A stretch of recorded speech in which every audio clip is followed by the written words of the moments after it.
당신이라면 어떻게 반응하실지 생각해 보십시오. 오늘 참 예쁘신데요. 누가 또 마음 쓰이시나 봐요? 웃으셨나요? 표정이 굳으셨나요? 아니면 뭐라고 대답하셨나요? 만약 당신이 웃으셨다면 이미 게임은 시작된 겁니다. 만약 당신이 대답하셨다면 게임은 2라운드로 넘어간 겁니다. 만약 당신이 표정이 굳으셨다면 축하합니다. 당신은 이미 알고 계신 겁니다. 무엇을요? 그 농담이 농담이 아니라는 것을. 복지관 화장실 앞 두 여자가 속삭입니다. 언니 봤어? 박 선생님이 또 영순이한테 이상한 소리 하던데. 그러게 웃자고 한 말이라는데 영순이 표정 보니까 전혀 안 웃기던데. 근데 영순이는 왜 자꾸 웃어주는 거야? 그러게 예의 바른 것도 죄구나. 이 대화는 지금도 어디선가 일어나고 있습니다. 복지관에서, 공원에서, 경로당에서 어디서든 일어날 수 있습니다. 누군가가 말합니다. 그냥 웃자고 한 말이었는데 왜 이렇게 심각하게 받아들이세요? 이 말을 들었을 때 당신 기분이 어땠습니까? 미안했습니까? 화가 났습니까? 아니면 내가 예민한가 싶었습니까? 대부분은 세 번째입니다. 내가 예민한가? 바로 이겁니다. 이게 그 남자의 전략입니다. 당신이 스스로를 의심하게 만들기, 당신이 스스로에게 묻게 만들기, 내가 너무 심각하게 받아들인 건가? 그 순간 당신은 방어력을 잃습니다. 그리고 그 남자는 다음 농담을 준비합니다. 이번엔 조금 더 깊이, 조금 더 가까이. 오늘 영상에서는 그 전략의 정체를 낱낱이 파헤쳐 드리겠습니다. 혹시 당신도 그런 사람을 만난 적이 있으신가요? 항상 웃으며 다가오는 사람, 가벼운 농담으로 분위기를 푸는 사람, 그런데 그 웃음 속에서 뭔가 불편한 것이 느껴지는 사람. 오늘 제가 드릴 질문은 이겁니다. 웃음으로 다가온 그 사람은 정말 당신을 웃기고 싶었던 걸까요? 아니면 그 웃음 뒤에 전혀 다른 무언가를 숨기고 있었던 걸까요?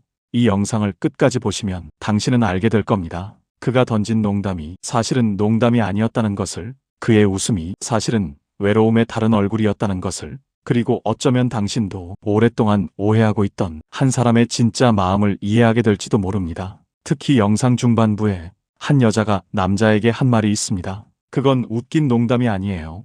이 한마디가 왜 모든 것을 바꿨는지 영상 끝까지 보시면 그 의미를 아실 겁니다. 우리 모두는 다 압니다.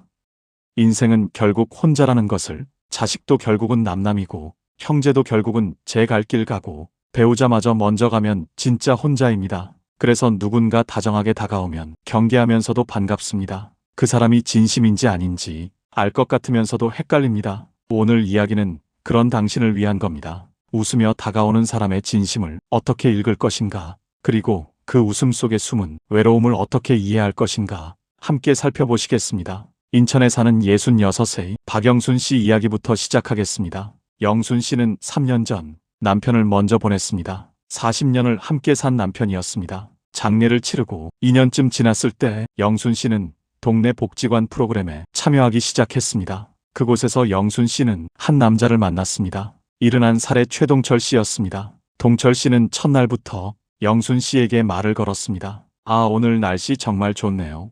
이런 날은 마음까지 화창해지는 것 같아요. 영순 씨는 가볍게 웃으며 대답했습니다. 그러게요. 오랜만에 맑은 하늘이네요.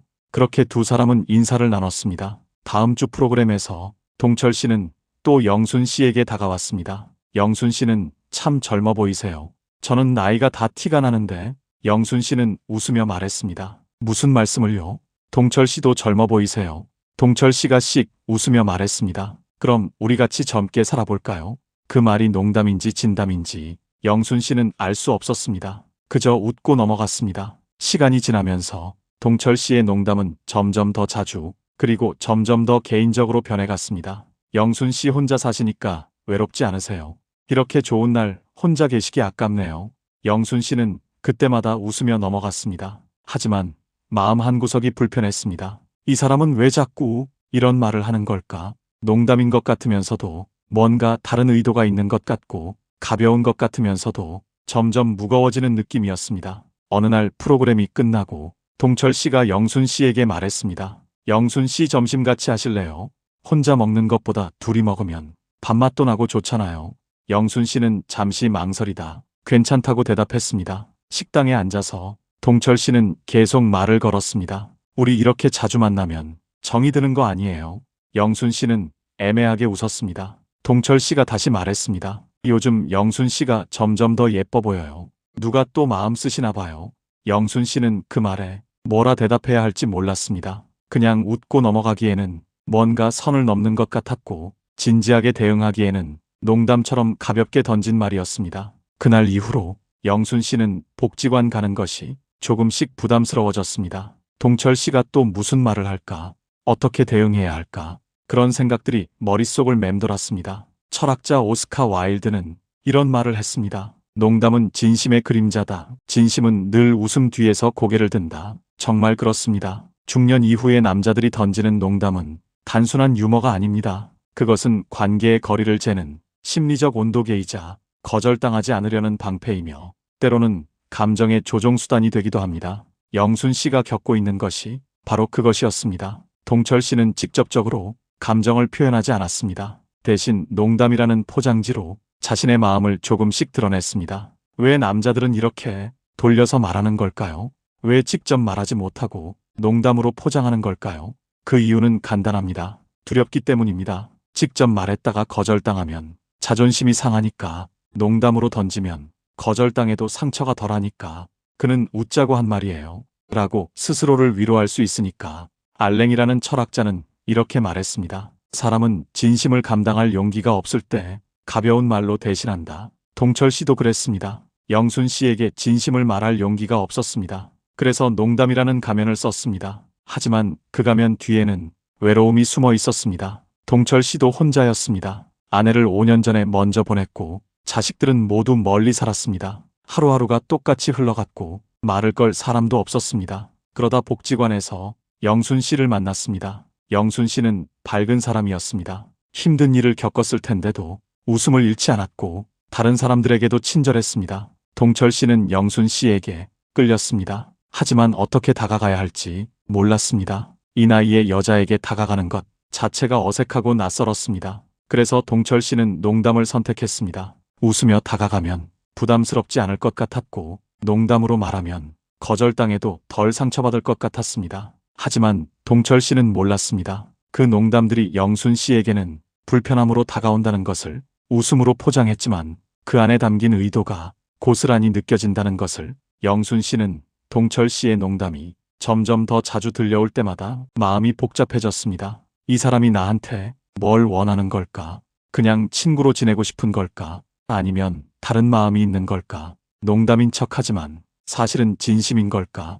영순 씨는 혼란스러웠습니다. 그리고 그 혼란이 쌓이면서 점점 동철 씨를 피하고 싶어졌습니다. 미셸 푸코는 이렇게 말했습니다. 유머는 사랑보다도 두려움이 더 많은 감정이다. 사람은 웃음으로 안전을 구한다. 동철 씨가 바로 그랬습니다. 웃음으로 안전을 구하려 했습니다. 거절당하지 않을 안전, 상처받지 않을 안전. 하지만 그 안전 추구가 오히려 영순 씨를 멀어지게 만들고 있었습니다. 어느 날 영순 씨는 친구 정숙 씨에게 이 이야기를 했습니다. 정수가 복지관에 한 남자 어르신이 계신데 자꾸 이상한 농담을 하시는 거야. 정숙 씨가 물었습니다. 어떤 농담인데? 영순 씨가 대답했습니다. 우리 이러다 정드는 거 아니냐? 요즘 왜 이렇게 예뻐지냐?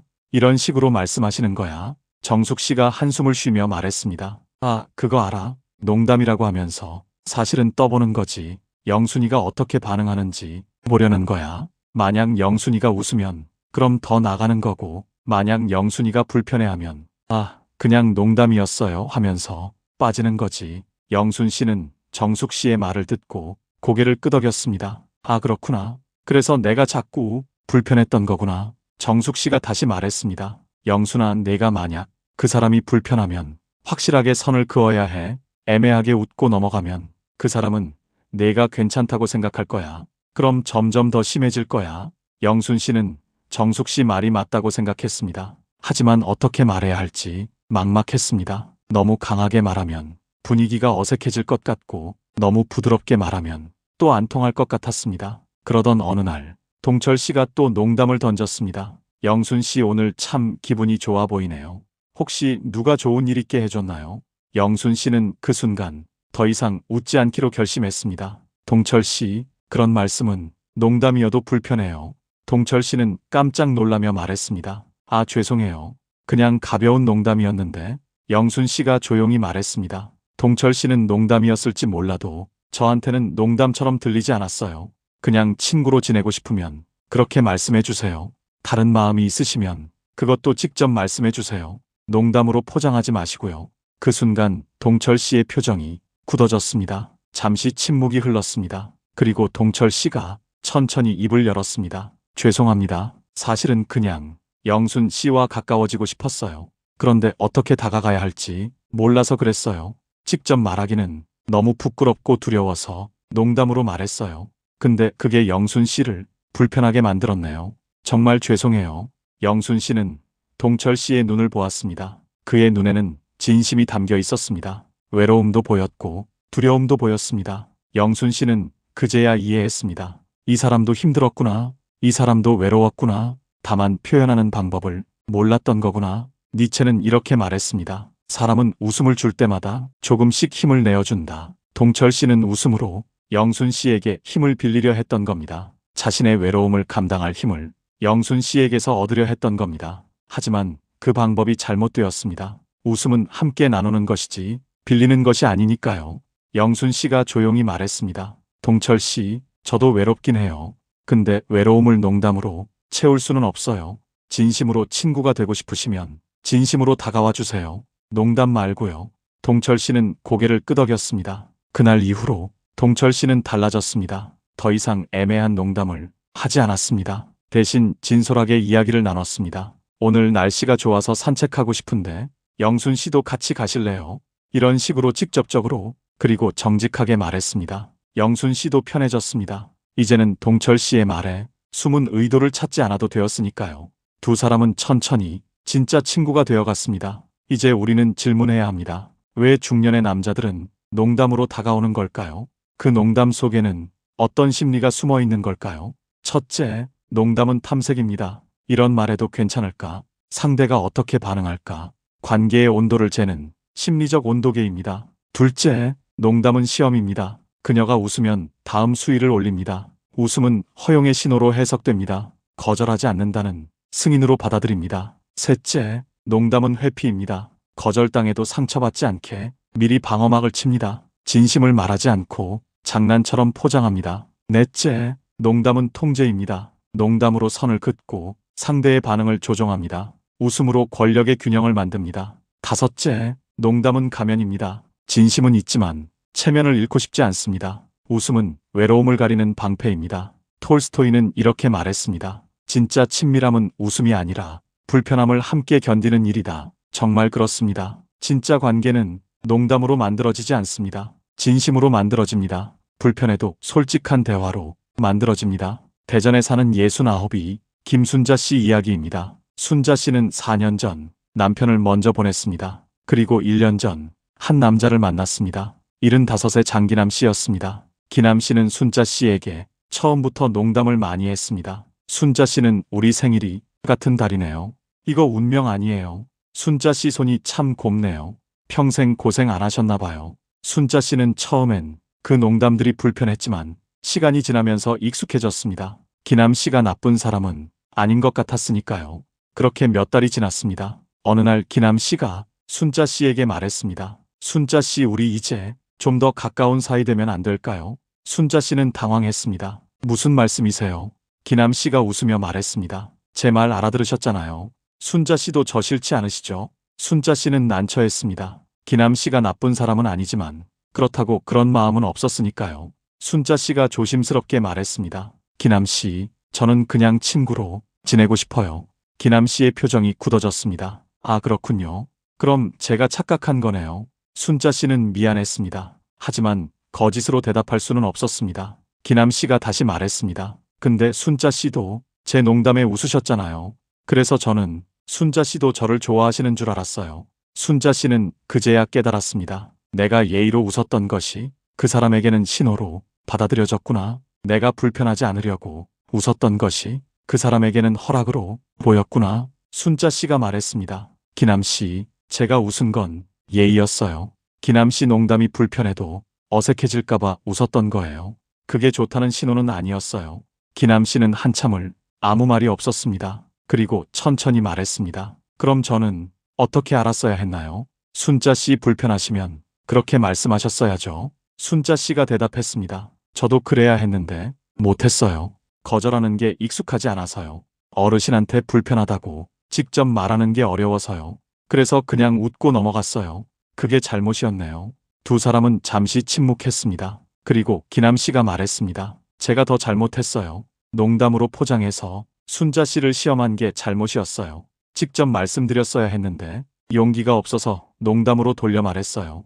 그게 순자 씨를 불편하게 만들었네요. 순자 씨는 기남 씨를 보았습니다. 이 사람도 두려웠구나. 이 사람도 거절당할까봐 농담으로 애둘러 말한 거구나. 찰리 채플린은 이렇게 말했습니다. 유머는 외로움의 마지막 저항이다. 기남 씨의 농담도 외로움의 저항이었습니다. 혼자인 것이 너무 힘들어서 누군가와 가까워지고 싶어서 하지만 직접 말할 용기가 없어서 농담으로 저항했던 겁니다. 순자 씨가 조용히 말했습니다. 기남 씨, 우리 앞으로는 진심으로 이야기해요. 농담 말고 직접 말해요. 그게 서로한테 더 편할 것 같아요. 기남 씨가 고개를 끄덕였습니다. 그날 이후로 두 사람은 거리를 두었습니다. 하지만 원수가 되진 않았습니다. 가끔 복지관에서 마주치면 가볍게 인사를 나눴습니다. 그리고 두 사람 모두 배웠습니다. 웃음으로 만든 관계는 편하지만 얕고 침묵으로 만든 관계는 낯설지만 깊다는 것을, 진짜 친밀함은 웃음이 아니라 솔직함에서 시작된다는 것을 이제 우리는 이해합니다. 중년 남자의 농담은 단순한 유머가 아닙니다. 그것은 외로움의 신호이자 체면의 언어이며 감정의 실험입니다. 하지만 진짜 친밀함은 웃음이 아니라 진심을 말할 용기에서 시작됩니다. 서울에 사는 이른이 이정희 씨 이야기입니다. 정희 씨는 5년 전 남편과 사별했습니다. 그리고 3년 전 한 남자를 만났습니다. 72의 윤태수 씨였습니다. 태수 씨는 처음엔 정희 씨에게 친절했습니다. 하지만 시간이 지나면서 농담이 늘어났습니다. 정희 씨 오늘 참 예쁘신데요. 저 때문에 그러신 거 아니에요. 정희 씨는 처음엔 그냥 웃고 넘어갔습니다. 하지만 농담이 반복될수록 점점 불편해졌습니다. 어느 날 태수 씨가 말했습니다. 정희 씨, 우리 이제 서로 의지하며 살면 안 될까요? 혼자 사는 것보다 둘이 사는 게 낫잖아요. 정희 씨는 단호하게 말했습니다. 태수 씨, 저는 혼자 사는 게 편해요. 태수 씨가 웃으며 말했습니다. 아, 농담이에요, 농담. 너무 진지하게 받아들이시네요. 정희 씨가 조용히 말했습니다. 태수 씨, 그건 웃긴 농담이 아니에요. 그 순간 태수 씨의 웃음이 멈췄습니다. 공기가 달라졌습니다. 태수 씨가 당황하며 말했습니다. 죄송해요. 그냥 대화가 하고 싶었어요. 정희 씨는 그제야 알았습니다. 태수 씨의 농담은 불순함이 아니라 외로움의 변형이었다는 것을. 하지만 그렇다고 정희 씨가 책임질 수는 없었습니다. 태수 씨의 외로움은 태수 씨가 해결해야 할 문제였으니까요. 정희 씨가 말했습니다. 태수 씨, 저도 외로워요. 근데 외로움을 다른 사람으로 채울 수는 없어요. 각자 자기 외로움은 자기가 견뎌야 해요. 그게 어른의 외로움이에요. 태수 씨는 한참을 아무 말이 없었습니다. 그리고 천천히 말했습니다. 맞는 말씀이에요. 제가 제 외로움을 정희 씨한테 떠넘기려 했네요. 정말 죄송해요. 정희 씨가 말했습니다. 태수 씨도 힘드시죠? 저도 압니다. 하지만 우리 나이에는 의지보다 독립이 더 중요해요. 서로 의지하다가 서로 짐이 되는 것보다 각자 서는 게 나아요. 태수 씨는 고개를 끄덕였습니다. 두 사람은 그 후로 거리를 두었습니다. 태수 씨는 정희 씨에게 더 이상 농담을 하지 않았습니다. 정희 씨도 태수 씨를 피하지 않았습니다. 그저 적당한 거리를 유지했습니다. 이제 우리는 압니다. 웃음은 관계를 시작하는 도구가 될 수 있지만 관계를 지속시키는 힘은 아니라는 것을, 진짜 관계는 웃음이 아니라 진심으로 만들어진다는 것을. 처음에 드렸던 질문을 다시 떠올려 보겠습니다. 웃음으로 다가온 그 사람은 정말 당신을 웃기고 싶었던 걸까요? 아니면 그 웃음 뒤에 전혀 다른 무언가를 숨기고 있었던 걸까요? 이제 당신은 아실 겁니다. 그의 웃음은 유머가 아니라 신호였다는 것을, 그의 농담은 장난이 아니라 탐색이었다는 것을, 그리고 그 모든 것 뒤에는 외로움이 숨어 있었다는 것을. 영상 중반부에 영순 씨가 동철 씨에게 한 말 기억하시나요? 그건 웃긴 농담이 아니에요. 이 한마디가 모든 것을 바꿨습니다. 웃음으로 포장된 관계가 진심으로 바뀌는 순간이었습니다. 그 순간 동철 씨는 가면을 벗었고 영순 씨는 편해졌고 두 사람은 비로소 진짜 대화를 시작할 수 있었습니다. 우리는 배웁니다. 웃음이 사라질 때 관계는 진짜로 시작된다는 것을. 웃음으로 만든 관계는 가볍지만 깊지 않고 진심으로 만든 관계는 무겁지만 단단하다는 것을. 당신도 혹시 웃으며 다가오는 사람 때문에 불편하신가요? 그 사람의 농담이 농담처럼 들리지 않으신가요? 이제는 말해도 됩니다. 그건 웃긴 농담이 아니에요.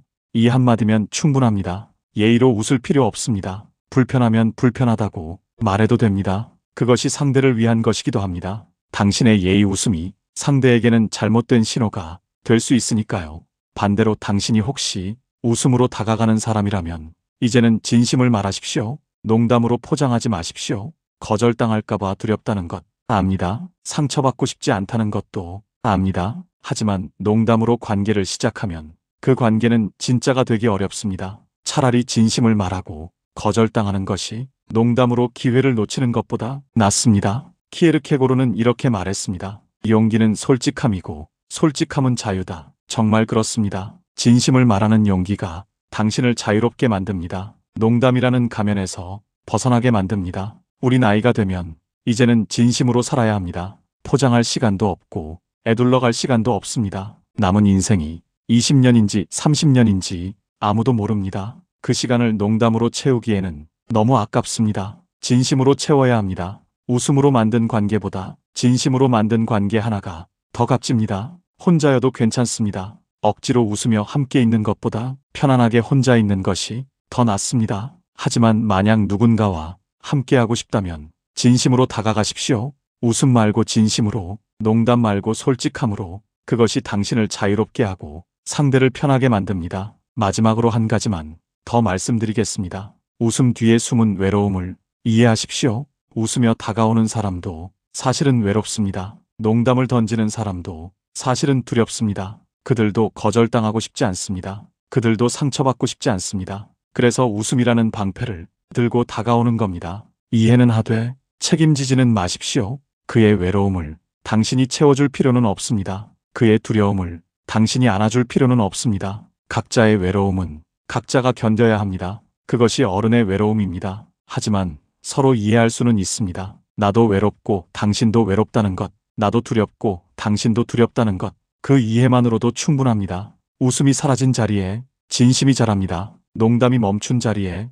관계가 시작됩니다. 그리고 그 관계는 웃음으로 만든 관계보다 훨씬 단단합니다. 이제 당신은 아십니다. 웃자고 한 말 뒤에 숨은 진심을, 중년 남자의 농담 심리를, 그리고 웃음을 넘어 진심으로 가는 길을, 그 길을 걷는 것은 당신의 선택입니다. 웃음으로 편하게 갈 수도 있고 진심으로 깊게 갈 수도 있습니다. 하지만 기억하십시오. 웃음은 관계의 시작이 될 수 있어도 관계의 전부가 될 수는 없습니다. 진짜 관계는 웃음이 멈춘 후에 시작됩니다. 그때부터가 진짜입니다. 당신의 선택을 응원합니다. 웃음 뒤에 진심을 볼 줄 아는 당신이 되기를 바랍니다. 그리고 당신도 웃음 대신 진심으로 다가가는 용기를 갖기를 바랍니다. 오늘 하루도 진심으로 사십시오. 웃음으로 포장하지 말고 있는 그대로의 당신으로 살아가십시오. 그것이 가장 아름다운 노년의 모습입니다. 영상 내용이 도움이 되셨다면 구독과 좋아요를 눌러주세요. 영상 제작에 큰 힘이 됩니다. 오늘도 평온한 하루 되세요. 감사합니다.